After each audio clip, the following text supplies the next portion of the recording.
Vamos ler a palavra juntos. Eu gostaria de convidar você a abrir na carta de Paulo.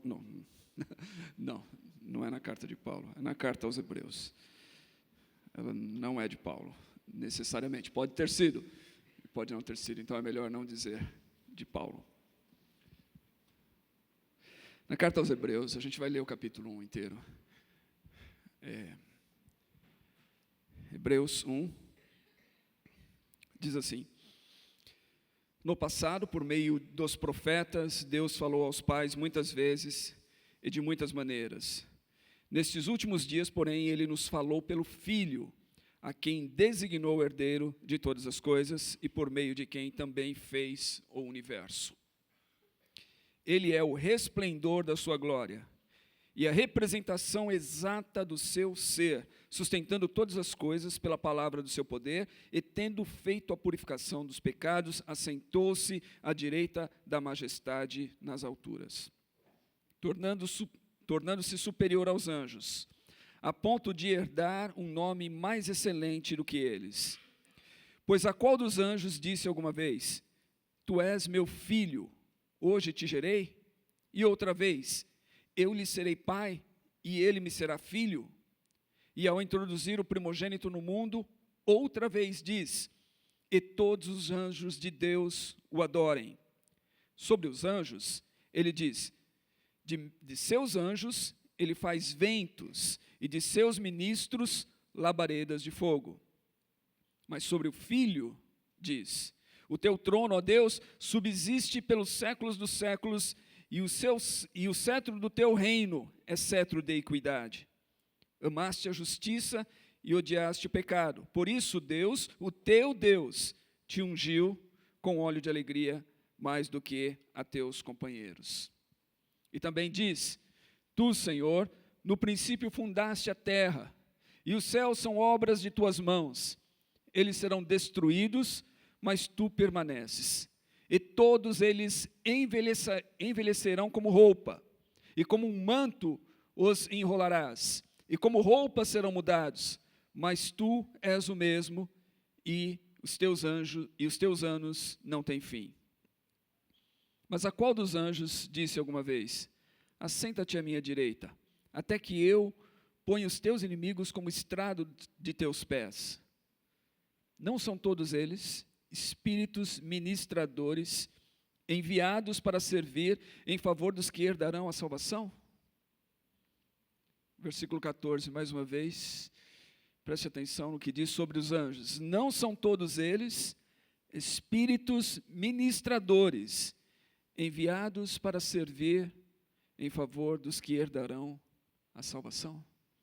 Vamos orar mais uma vez. Senhor, estamos diante da Tua palavra, e eu peço que o Senhor nos ajude a entendê-la, que possamos ser instruídos, edificados, confortados pela Tua palavra nesta manhã, em nome de Jesus.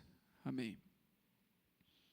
Nessa série sobre mitos esse mês, a gente decidiu enfocar, e poderíamos gastar várias semanas olhando vários mitos, a gente decidiu enfocar em alguns mitos ou algumas ideias que as pessoas vão desenvolvendo e que se transformam em mitos em nossa sociedade acerca de coisas espirituais.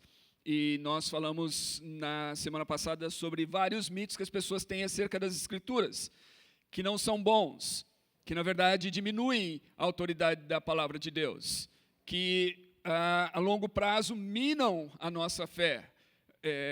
Diminuir a autoridade das Escrituras, diminuir o valor das Escrituras, tornar as Escrituras humanas e falhas, faz com que, a longo prazo, a nossa fé se torne nula.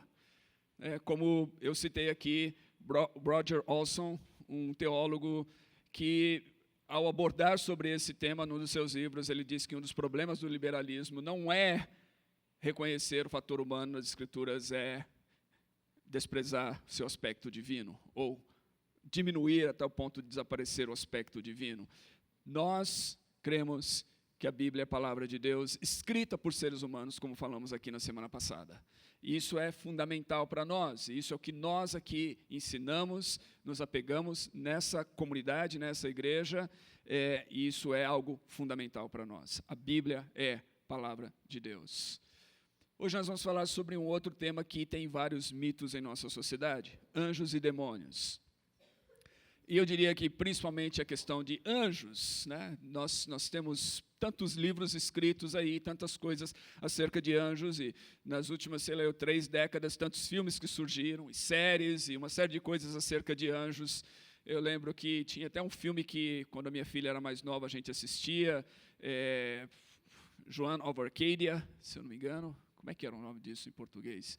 Não sei se tem o nome disso em português, mas era uma série, na verdade, sobre anjos e a presença deles no mundo e tudo mais. Então tem todas esses seriados, esses filmes, esses romances acerca de anjos. Mas também tem ideias equivocadas, ideias que são mitológicas acerca de demônios. E nessa manhã, de uma maneira muito breve, evidentemente, eu gostaria que a gente tivesse aqui uma introdução à angelologia e à demonologia. Uau! Demonologia, não é uma coisa muito legal. Mas, eu não sei quantos de vocês conhecem esse livro, essa é uma edição nova, muito bonita, Cartas de um Diabo a Seu Aprendiz. Algumas edições mais antigas, Cartas do Inferno, Cartas do Demônio, e aí vai. Ele foi escrito por C.S. Lewis, é um clássico na literatura inglesa, e eu realmente recomendo a vocês. Se você não leu o livro, eu recomendo você a procurar e fazer dele uma leitura.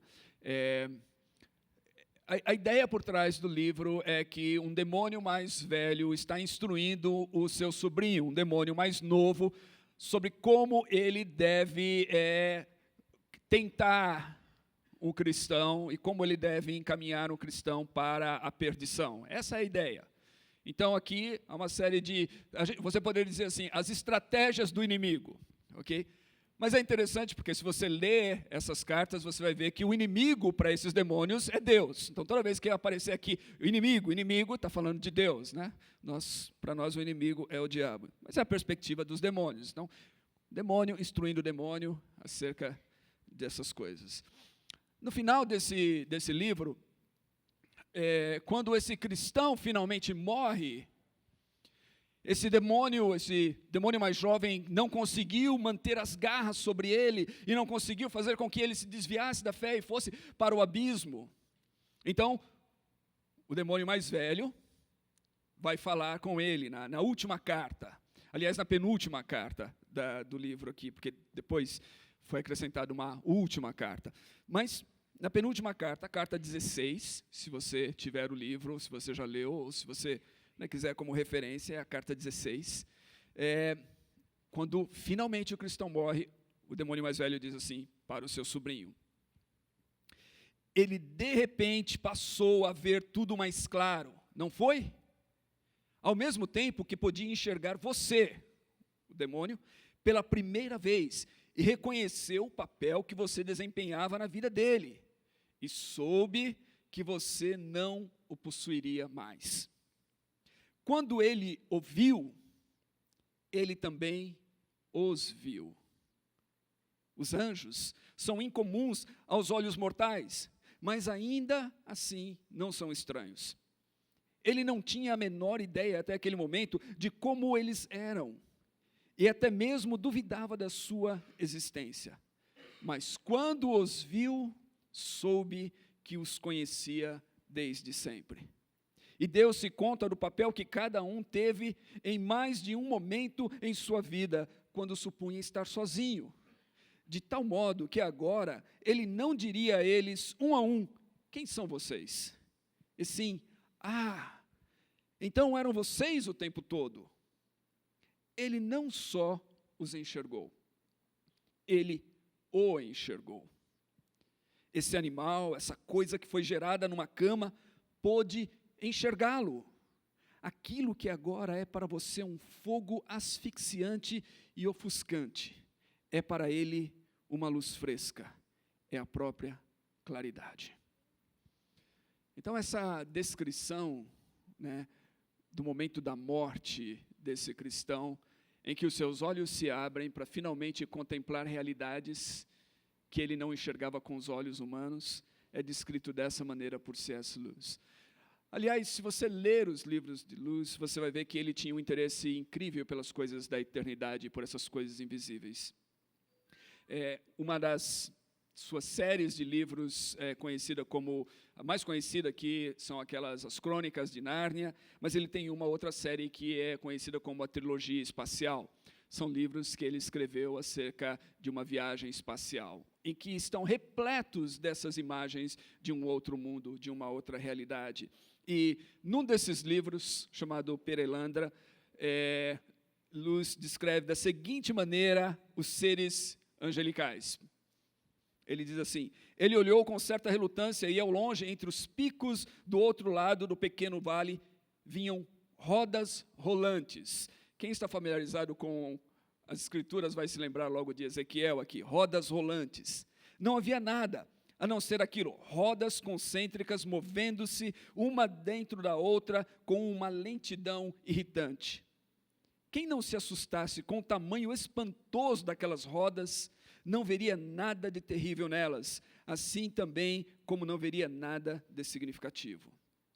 De repente, duas figuras humanas apareceram diante dele do outro lado do lago. Talvez tivessem uns 10 metros de altura. Eram de um branco ardente, como um metal branco incandescente. Quando olhava diretamente para eles, contra a paisagem vermelha, o contorno de seus corpos parecia ondular-se vaga e rapidamente, como se para permanecerem naquelas formas eles precisassem de uma movimentação constante da matéria que eram feitas, como quedas d'água ou chamas de fogo. Através de mais ou menos 1 centímetro daquelas formas era possível ver a paisagem e o restante delas era opaco.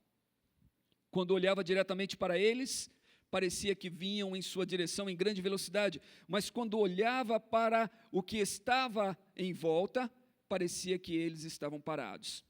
Talvez isso se explicasse em parte devido ao fato de que os cabelos longos e ondulantes deles estendiam-se por trás deles, como se estivessem erguidos por um grande vento. Mas, se havia algum vento, não era de ar, porque nenhuma pétala da flor estava se movendo.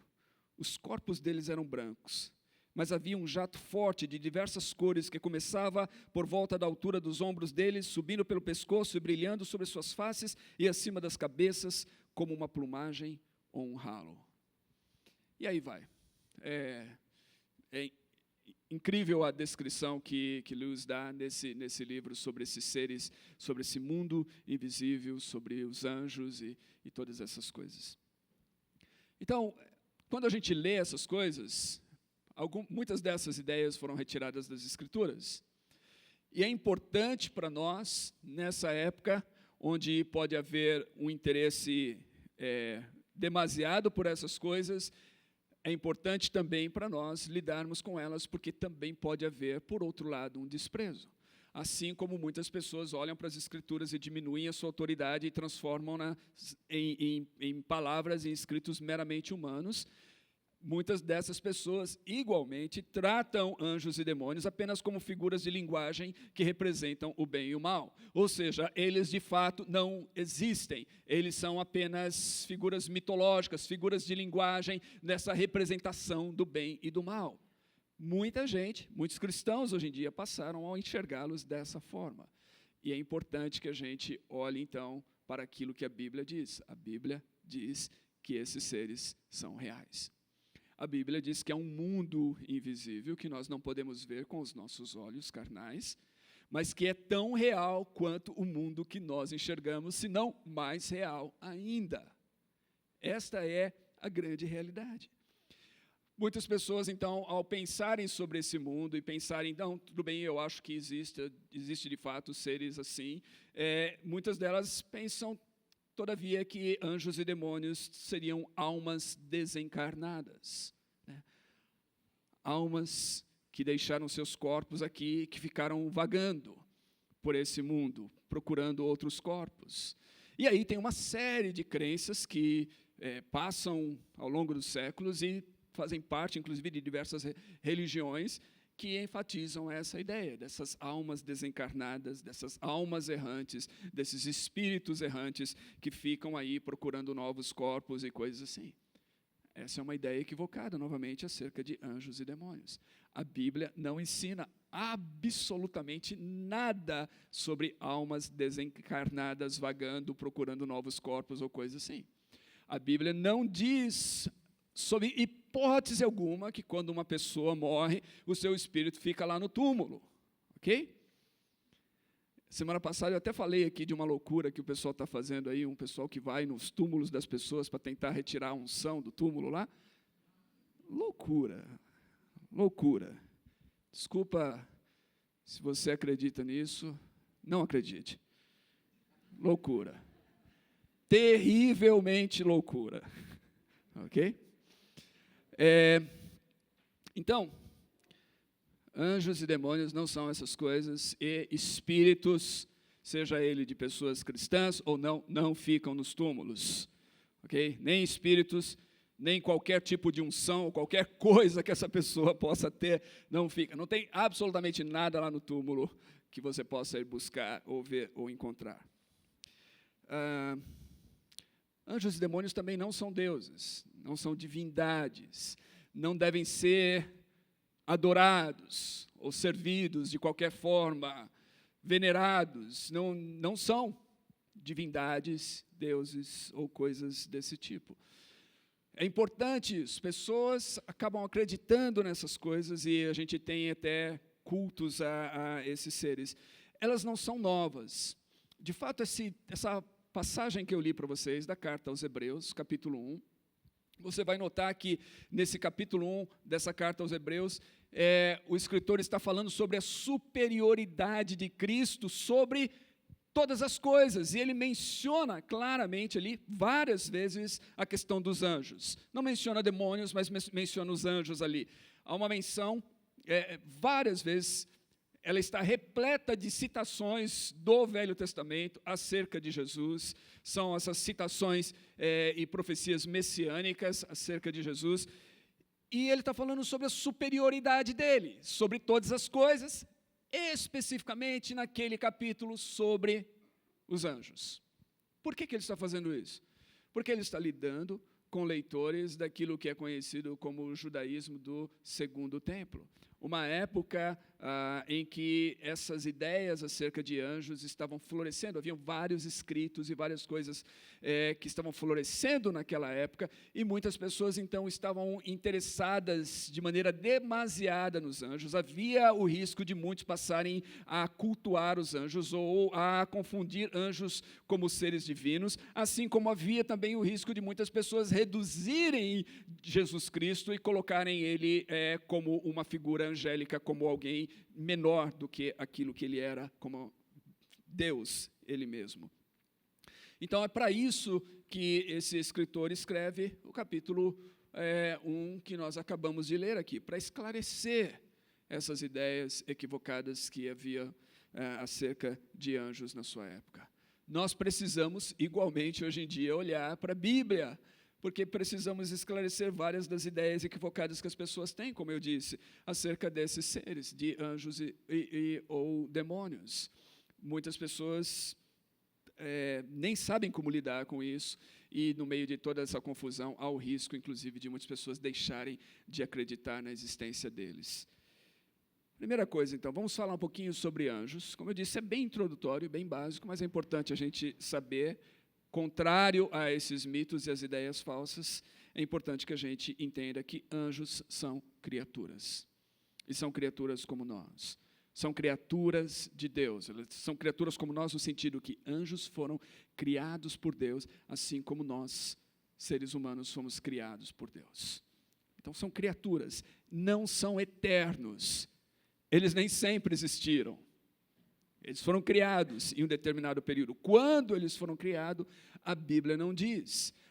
No entanto, nós podemos olhar algumas das referências das Escrituras e pressupor a partir delas que eles foram criados antes da criação do universo. O texto de Jó nos dá essa indicação de que eles teriam sido criados antes que Deus criou o universo. Então Deus criou esta hoste de seres angelicais e depois criou o universo. Essa é a ideia que a gente tem das Escrituras, ou que podemos extrair das Escrituras acerca da época ou do tempo em que esses seres teriam sido criados por Deus. O Salmo 103, nos versículos 19 e 22, diz assim: O Senhor estabeleceu o seu trono nos céus, e como rei domina sobre tudo o que existe. Bendigam ao Senhor, vocês, seus anjos poderosos que obedecem a sua palavra. Nota aqui que fala dos anjos como seres poderosos, e isso é importante. Esses seres criados por Deus são seres poderosos. Eles têm um poder maior do que nós, seres humanos, possuímos. Eles têm uma força muito maior e a gente encontra isso nas Escrituras. A gente encontra nas Escrituras, por exemplo, que um anjo teria enfrentado um exército enorme no Velho Testamento, apenas um anjo. Nós encontramos nas Escrituras que um anjo veio e removeu a pedra enorme que estava lá no túmulo do nosso Senhor. Um anjo. Há uma força descomunal que esses seres têm comparada com a nossa força humana. Então, seus anjos poderosos, diz que eles obedecem a palavra de Deus. Bendigam ao Senhor todos os seus exércitos. Eles são chamados de exércitos. De fato, esse termo exércitos é muitas vezes usado para se referir aos anjos no Velho Testamento. E diz, vocês, seus servos que cumprem a sua vontade.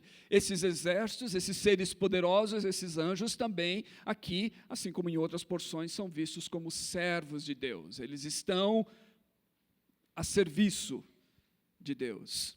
Bendigam ao Senhor todas as suas obras, em todos os lugares do seu domínio, bendiga ao Senhor a minha alma.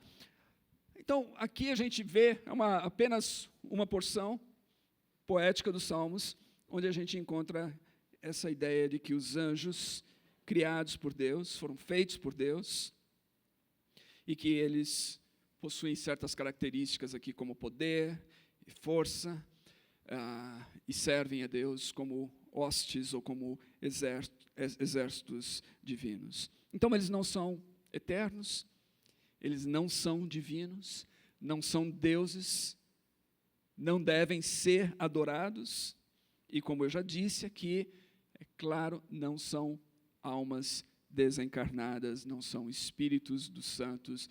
Quando uma pessoa boa morre, ela não se torna um anjo. Ela não vai ficar aguardando a asa para receber a sua asinha e ficar voando por aí com asas, ok? É o imaginário popular, não é bíblico isso. Você não vai ser um anjo. Você não vai se tornar um anjo. Nós somos seres humanos, nós não somos anjos e não seremos anjos quando morrermos. Eles são invisíveis, evidentemente. Eles são reais, mas são invisíveis. Nós não conseguimos vê-los. Mas eles podem, nas Escrituras principalmente, eles podem se tornar visíveis, e a gente vê em determinados momentos encontros que seres humanos como nós tiveram com anjos. Muitos desses encontros são encontros aterradores, o que me faz pensar que muitas das pessoas que dizem ver anjos hoje como se elas estivessem vendo qualquer coisa, já vi esses caras, geralmente esses pregadores da prosperidade que dizem, né, que vê anjo a tudo quanto é lugar e tudo mais. Eu acredito que eles estão mentindo ou que eles estão vendo algum outro tipo de ser que não são anjos, talvez anjos caídos, mas acontece que, nas Escrituras, quando seres humanos geralmente se encontram com anjos, o que acontece com elas? Elas caem, elas se sentem atemorizadas. É mais ou menos como essa ideia aqui que o C.S. Lewis descreve. São seres deslumbrantes, são seres poderosos, grandes, que se pudéssemos vê-los, como a maioria das vezes acontece nas Escrituras, nós não teríamos uma atitude casual acerca deles, como se estivéssemos apenas encontrando um velho amigo, alguma coisa assim. No entanto, ao mesmo tempo, as Escrituras dizem que, às vezes, esses seres ao assumirem uma forma visível, assumem também uma forma humana. Como eles se parecem? Não sabemos. A gente tem aqui várias coisas nas Escrituras. O que sabemos sobre eles e o que podemos especular a partir daquilo que as Escrituras nos permitem é que eles não têm um corpo igual ao nosso, no sentido do mesmo tipo de matéria, ou da mesma densidade, talvez alguns diriam, que nós temos na matéria, né? Por isso, eles são... eles talvez habitem uma outra dimensão, um outro conceito diferente do nosso. Mas, às vezes, nas Escrituras, novamente, eles aparecem em figura humana, ou aparecem em forma humana, e é possível que isso aconteça. Eu acredito que já tive um encontro com um desses seres na forma humana. Ok? Acredito isso. Agora eu vou ter que contar o encontro, né? Agora eu vou ter que contar o encontro. Começa, termina, né? Ok, então vou dizer rapidamente para vocês, eu já contei essa história aqui, vou dizer rapidamente para vocês, 1997, na virada do ano, eu estava em Copacabana fazendo evangelismo na praia com os amigos, tinha saído de São Paulo no dia anterior, viajei a noite inteira de ônibus, passei o dia inteiro perambulando pelo Rio de Janeiro com o pessoal, virei a noite na praia de Copacabana, ou seja, eu estava cansado, então alguém poderia dizer, não, isso daí foi uma ilusão da sua mente, eu estava bem cansado, virei a noite na praia, fazendo evangelismo, 6 horas da manhã eu estava andando no calçadão de Copacabana, indo para o lugar, para a faculdade de medicina, acho que no Botafogo, onde a gente estava hospedado, e naquela época eu estava com várias lutas interiores acerca de Deus, da fé, eu era um seminarista, estava travando uma série de lutas acerca da minha fé, realmente, acerca de Deus, acerca de certas coisas se eram reais ou não, e eu não tinha falado sobre essas lutas para ninguém. Ninguém sabia acerca dessas lutas, a não ser eu mesmo. Eram coisas interiores. Enquanto eu caminhava no calçadão, uma pessoa apareceu na minha frente e falou, servo de Deus, o Senhor fala contigo. E eu ouvi aquilo e pensei assim, só me faltava essa. Mas a pessoa começou a falar comigo. E quando ela começou a falar, todo aquele meu cinismo desapareceu num instante, porque aquilo que essa pessoa estava falando comigo era algo que ninguém sabia. E estava falando comigo acerca dessas grandes lutas interiores que havia no meu coração.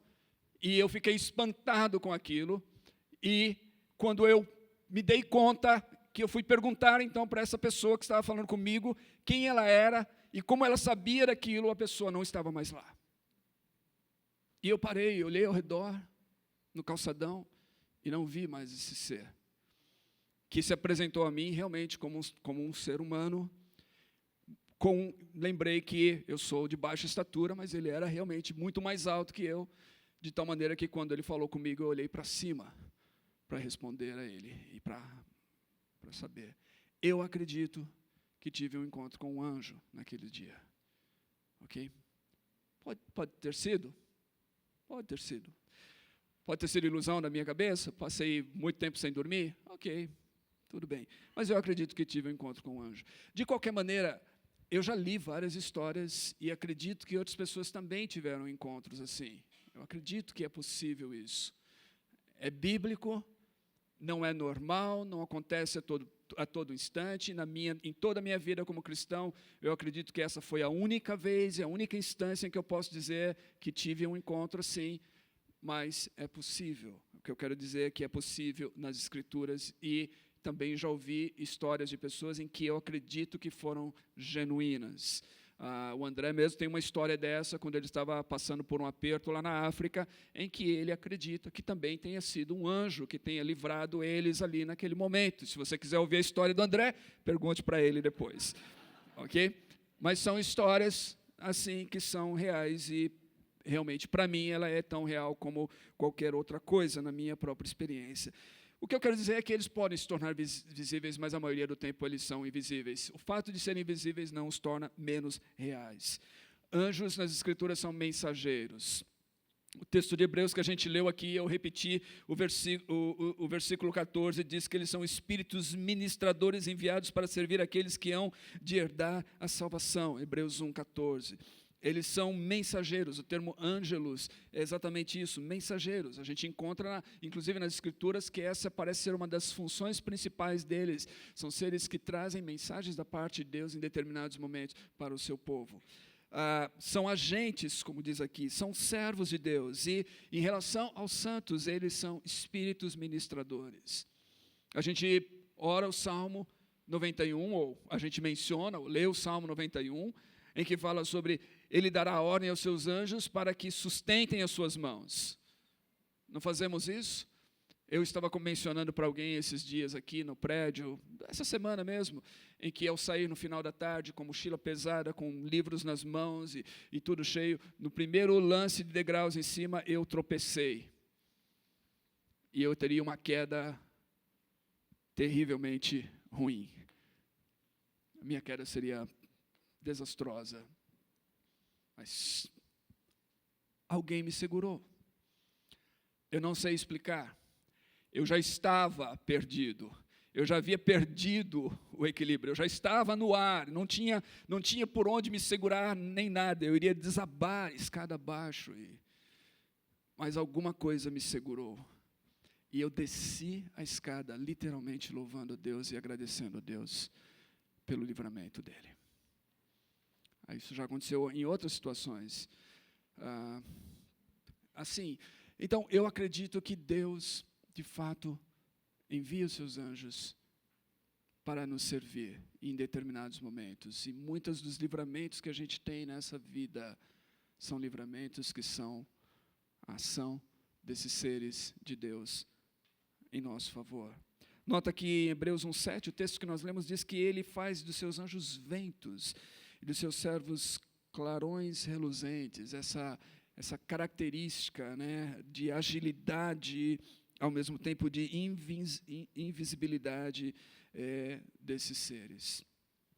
Então, basicamente isso, anjos são seres criados por Deus, que servem a Deus, que servem aos propósitos de Deus e que nessa providência de Deus, da redenção, eles servem aos santos de Deus. Eles servem aqui aqueles que vão herdar a salvação. Eles estão a serviço de Deus para nos auxiliar em alguns momentos da nossa vida. A gente vai encontrar na tentação de Jesus, quando Jesus é tentado pelo diabo, o diabo inclusive faz uma citação naquela tentação acerca dos Salmos. E diz assim, olha, lance-te daqui, porque está escrito, aos teus anjos dará ordem a teu respeito. Né? Então, se lance nisso. Nota, nós não devemos tentar a Deus, nós não devemos viver a nossa vida de uma maneira completamente imprudente para tentar a Deus. Às vezes o pessoal até brinca assim, de repente a pessoa dirige de tal forma que dá mais trabalho para os anjos. Né? A gente não deve viver de maneira imprudente, ok? Não é essa a ideia, mas ali na tentação a gente encontra o diabo tentando Jesus a se lançar ali para provar algo, para algo espetacular, como diz Nouwen ao ler esse texto, e Jesus resiste a essa tentação. A gente não tem que provar nada de espetacular. A gente não está atrás de uma fé, de uma religião, de uma espiritualidade espetacular. Não é isso que nós estamos atrás. Não precisamos tentar a Deus dessa forma e provar a Deus assim. Mas naquela porção, o que a gente encontra? Depois da tentação, diz que os anjos vão lá e eles servem Jesus. Os seus anjos estão ali e eles estão servindo. Da mesma maneira, demônios também são seres criados por Deus. E a explicação para a existência deles, a explicação talvez mais comum nas Escrituras é que demônios são anjos caídos. Demônios são anjos que seguiram a rebelião da figura ou do ser descrito nas Escrituras como o diabo, como Satanás, como o adversário de Deus. Eles não têm chifres, eles não têm rabos, eles não vestem a capa preta ou vermelha ou qualquer coisa assim. Eles não emitem cheiro de enxofre, ok? Todas essas coisas, inclusive, ou a maioria delas, foram coisas que durante a Idade Média foram inventadas. De uma maneira, inclusive, de zombaria. Eles acreditavam que se você zombasse do diabo, que se você fizesse chacota com ele, você o espantaria. Então, eles criaram essas ideias para zombar, uma tentativa de zombar do diabo. Então, não tem toda essa aparência que a gente imagina. De fato, é bem provável que muitas vezes, se eles puderem aparecer também, tiverem essa capacidade, que a sua aparição esteja mais como aquela daquele filme antigo chamado O Advogado do Diabo. Talvez alguns de vocês se lembrem e tenham visto. A ideia de enganar-nos com a sua presença, porque é isso, a característica desses seres é a característica de nos enganar, de enganar as pessoas. Eles podem, assim como talvez o seu líder nas Escrituras, eles talvez possam também se transformarem em anjos de luz, ou aparecerem com uma aparência de luz enganadora para nos ludibriar. Como eu disse, eles seguem a Satanás, que é o adversário de Deus. E qual é a função deles? É a acusação, é a tentação e é o engano. Uma das coisas que eles mais fazem é tentar acusar o cristão. É tentar fazer com que nós não acreditemos no perdão de Deus. Principalmente quando nós falhamos e quando nós pecamos. Esse é o momento em que eles tentam tirar vantagem a nosso respeito. E fazer com que a gente deixe de crer que Deus nos perdoa. Que Deus nos acolhe como seus filhos, que nós temos acesso a Ele. Eles querem nos manter longe de Deus, e através da acusação e do engano, então, eles tentam fazer isso e tentam nos seduzir. Assim como anjos, esses são anjos caídos, então são seres poderosos. Há um poder, e se você já presenciou, há uma pessoa, às vezes, possessa por um espírito mau, por um demônio, você já viu esse poder em ação. Eu já tive que lidar com isso várias vezes. E quero dizer para você que não é legal. Não é uma coisa que eu tenho prazer. Não é uma coisa que eu procuro. Nós já vimos isso em nossa igreja, inclusive. Algumas pessoas aqui já viram situações assim, ou manifestações dessa forma. Em conversas com os pastores, no conselho pastoral, às vezes o pessoal fala assim, de vez em quando acho que a gente deveria ter mais dessas coisas para os irmãos ficarem um pouquinho mais espertos. Porque se há uma coisa real, é que quando essas coisas acontecem, os irmãos oram com mais fervor, realmente.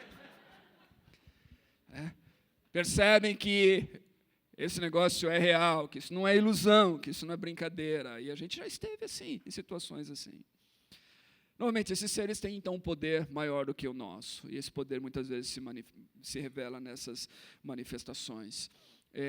Eu me lembro quando eu morava no Rio de Janeiro, eu estava fazendo seminário, e uma das aulas que a gente teve no seminário era a aula de religiões. A gente estudou várias religiões. Eu me tornei, durante o período, eu sabia o nome de tudo quanto é espírito, de tudo quanto é... Eu sabia preparar vários desses altares ou dessas coisas de terreiro ou de encruzilhada. Eu podia chegar numa encruzilhada e olhar para aqueles elementos ali e dizer, isso daqui foi uma oferenda preparada para o Exu, tal e tal e tal. Todas essas coisas. Okay. Foi um período de estudo dessas coisas e a gente teve que estudar esse negócio. Nem sei por que a gente teve que estudar esse negócio, mas, de qualquer maneira, o professor nos levou, no final dessa matéria, um grupo da gente, para ver, então, em loco, essas coisas lá no Rio de Janeiro. Uma sexta-noite, ele decidiu nos levar até um cemitério. Então, nós fomos num cemitério na zona norte do Rio, e o cemitério estava cheio de pessoas fazendo seus trabalhos, para esses espíritos e tudo mais que elas acreditam. E ele disse assim, nós não estamos aqui para provocar ninguém, ok? Nós estamos como observadores silenciosos. Então, vocês só olhem as coisas, não viemos aqui para puxar briga, Nós estamos aqui apenas para olhar. E eu lembro que eu passei olhando aquilo e tinha muita gente, realmente, muitas coisas acontecendo ali, esses trabalhos e tudo. E uma hora eu parei e tinha uma mulher, e essa mulher deram uma garrafa de 51 para ela, e ela bebeu como se fosse água. Ela virou a garrafa de 51 e bebeu como se fosse água, e foi rolando, e assim aquele negócio, e veio na minha direção, e eu estou parado lá. seguindo a instrução do professor, não vai provocar briga, não fala nada, fica quieto, eu estou parado. E a mulher vem enrolando na minha direção e tudo mais. E quando ela chega bem na minha frente, ela fala assim, você não é um dos nossos. Aí eu fiquei tranquilo, eu falei, graças a Deus. E ela virou e foi embora. Eu falei, graças a Deus, eu realmente não sou um de vocês, não pertenço a vocês. Mas essas coisas, novamente, elas são reais, e muitas vezes, se você já teve contato com essas coisas, você vê que muitos desses cultos, onde pessoas acabam sendo enganadas, pensando que tratam-se de espíritos da natureza, ou isso, aquilo, na verdade, muitas vezes elas estão possessas por esses espíritos. Eu já vi pessoas assim, em que elas bebem várias garrafas de aguardente, e depois, quando passa o momento dessa incorporação, dessa possessão, elas estão completamente sãs, normais. É como se não tivesse bebido nada, como se aquilo tivesse sido apenas água. Como explicar isso? Novamente, eu não sei. Mas aqui, esse mundo é real. Há uma realidade, as forças das trevas e do mal e dos demônios é uma coisa real. Não são espíritos da natureza, são demônios. Não são bons, são demônios. Não estão esses demônios para fazer o bem de ninguém. Note, nenhum de nós nas Escrituras é convidado a fazer oferenda para qualquer anjo, qualquer coisa assim. Eles são enviados por Deus para servir os santos, nós não precisamos fazer nada acerca deles. Eles servem ao nosso Deus, e servem a nós como serviço ao nosso Deus. Então não temos que fazer absolutamente nada, não há nenhuma negociação da nossa parte. Esses demônios, que muitas vezes se travestem de espíritos de luz ou qualquer coisa assim, eles demandam das pessoas a servidão. Eles demandam a adoração. Eles oprimem e amedrontam as pessoas. Eu lembro de uma vez lidando com uma mulher que fazia parte de uma dessas coisas, e ela possuía um altar gigantesco na sua casa que ninguém, nem o seu marido, nem seus filhos, ninguém podia ter acesso àquilo. E eu lembro que nós estávamos lá orando na casa um dia, eu, a Mara e mais alguns irmãos, e depois de uma dessas manifestações grandes no quarto da casa, ela olha para mim e fala assim, olha, eu quero te mostrar uma coisa, vem comigo, só você. Não estou muito afim de ir, né? E eu olho para minha esposa e para as pessoas ali, o que eu faço agora? Vou ou não vou? E eu disse, a gente vai ficar orando por você, vai, mas toma cuidado. Aí eu fui, ela abriu a porta desse quarto, e havia assim um quarto, tudo quanto é tipo de altar. Antes de abrir a porta, ela falou para mim, nunca ninguém entrou aqui, só eu. O que você vai ver hoje, nunca ninguém viu. E ela abriu a portinha e via assim, tudo quanto você pudesse imaginar, de estátuas e coisas, um altar gigantesco. E ela disse a mim, ela falou assim, os espíritos me falaram que se eu me livrar disso, eles vão me matar. É verdade? Eu falei para ela, não, é mentira. Se você quiser seguir Jesus, se você quiser se livrar dessas coisas, você pode fazer com toda certeza que eles não vão te matar. E aí eu lembro que ela nos convidou para ir lá e remover aquelas coisas, e nós tiramos 2 Kombi cheias de estátuas e de uma série de coisas. Ela estava tão preocupada que ela falou assim, olha, toma cuidado com isso, né? Vocês têm que fazer isso, aquilo, como descartar aqueles elementos. E a gente não seguiu nenhuma daquelas orientações, mas a gente descartou tudo aquilo lá. Essa irmã está vivendo com Deus até hoje, são anos e anos. Esses dias ela postou uma foto do seu batismo. E aqueles espíritos enganadores que mantinham ela em cadeia e em prisões, não tiraram a sua vida, porque eles não podem tirar, porque eles não podem tocar naqueles que pertencem a Cristo. Maior é o que está em nós do que o que está no mundo. A gente não precisa ter medo desses seres. Eles já estão derrotados. Eles já estão vencidos e eles sabem disso. Apesar de serem poderosos, eles não podem nada contra os filhos de Deus. A Bíblia diz, resistir ao diabo e ele fugirá de vós. Nós temos autoridade em nome de Jesus, porque nós estamos em Cristo, sobre essas forças das trevas. Então, essa é a realidade, esse mundo é real. Não temos que temê-lo, no entanto, principalmente essas forças do mal. Podemos confiar que Deus trabalha para o nosso bem. Podemos confiar que Deus nos guarda, que Deus está conosco, e se Deus permitir com que a gente passe por alguma coisa que a gente fala assim, poxa, parece que o anjo dormiu, alguma coisa assim, não, Deus está no controle.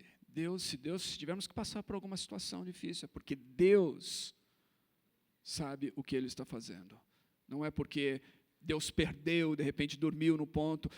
A Bíblia diz, o Salmo diz, aquele que te guarda não dormirá. Ok? Nosso Deus não dorme. Ele não dormirá, ele não tosquenejará, né? Ele não tira uma soneca, ele não pisca, ele nos guarda o tempo todo. Essa é a confiança que nós temos nele. Acima de tudo, é importante a gente lembrar que a nossa adoração é somente a Jesus. E aí eu volto para o texto que nós lemos sobre o Filho. O Filho é o esplendor da glória de Deus. O Filho é a expressão exata do seu ser. Anjos adoram Jesus. Nós, seres humanos, junto com os anjos, adoramos Jesus. Essa deve ser a nossa devoção a Jesus. Nunca a anjos, nunca a quaisquer outros seres, a não ser Jesus. Ao Senhor teu Deus adorarás e somente a Ele servirás. Somente a Ele. Essa é a resposta de Jesus na tentação, essa deve ser a nossa resposta e essa deve ser a nossa atitude diante desses seres espirituais.